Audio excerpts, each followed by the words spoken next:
a religious system, but that system hasn't happened yet. And let me say something about that system. Now, I liken the system that is in Rome, the ancient name Babylon, and there's some schools now that, come from that area. Let me just say this about that. That particular system to me is synonymous to Judas being a disciple. Before Judas's time, he was Judas. While serving with Christ, he served as a disciple. He was there when healings took on. He was there when deliverances took place. He was the treasurer. God assigned him to that group. Jesus put him in that group. But in the end time of Jesus' ministry, he needed Judas to get the other part going. He needed somebody to sell him out. Read the book of Ezekiel. It's in there that he'll be sold out. It's in there about the 30 pieces of silver or the shekels and the different things that are trade and how they be turned against him. God needed an actor. Somebody tried for that part. And Judas got the part. That wasn't anything to rejoice over, but he got the part. Why? Because God knew he would look like one thing. But in the end, the real deal will manifest itself.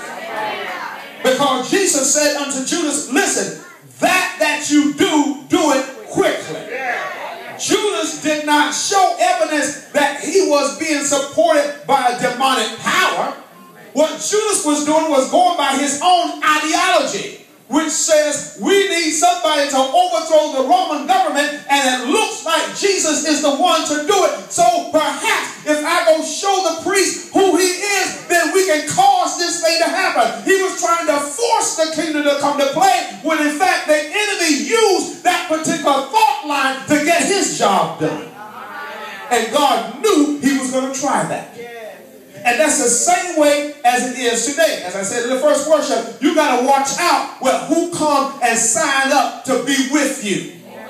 Everybody in your group is not always in your favor. Ask Mitt Romney. He'll tell you. I know some of y'all voting, I'm not going to say who's voting, but I understand what I'm saying. And ask Barack Obama from 4 years ago, when people were lovers of guns and their Bibles. He did that in a meeting, because he was at a fundraiser and somebody filmed it and stuck that out there. Mitt Romney, he goes on and he said, well, those people are going to vote for him, Barack Obama, no matter what. He already has 47%, just like that. And those people don't make any money. Those people don't pay any taxes. And those people, I'm not going to worry about those people, because there's nothing I can do to make those people, because they are victims. And then he goes on and he said, so I can't worry about it, so I'll go try to deal with the other 10%. He did that pandering to the group of wealthy businessmen. But somebody was in there and filmed the thing. And then they started throwing little tidbits out there. And then they would say, and we had nobody worse a president like Barack Obama as it was since Jimmy Carter. And he was the worst president there is. And they just had so much fun at the Republican convention. And I know some of you all follow it, but that's okay. I'm trying to bring out a point. I'm getting back to my point. And so when he did that, then guess what? Jimmy Carter's grandson, who does opposition research, saw it on the internet. And he was so faithful, he traced it and got the copy and gave it to the Mother's Journal. And then when that got displayed, now all of a sudden, the leader comes back and has to change it. And when I saw that it was Jimmy Carter's grandson, I told my wife, I told her mother, I said, what? Somebody going to put their foot in their mouth and they're not going to recover, because you just don't tear down other people without paying a price, no matter what. That's just the way it goes. I don't care who you are. You just do not promote yourself by tearing down and counting out other people. And so then he goes on, well, no, and these people don't pay taxes, they don't do anything. And then, of course, the president comes back and says, well, wait a minute, these people already paid into the plan, a lot of them. So they're only reaping back what they already sold into the thing.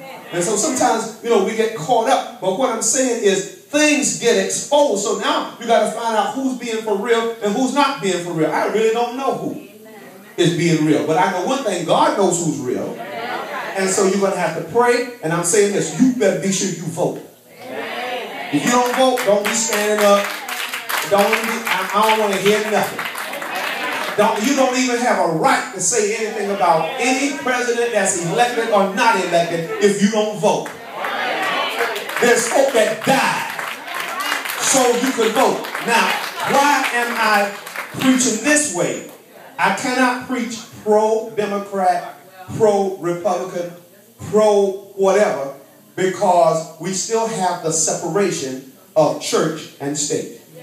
And so when the church gets its federal exemption, we're 501c3, meaning that we can receive your offering as a charitable contribution.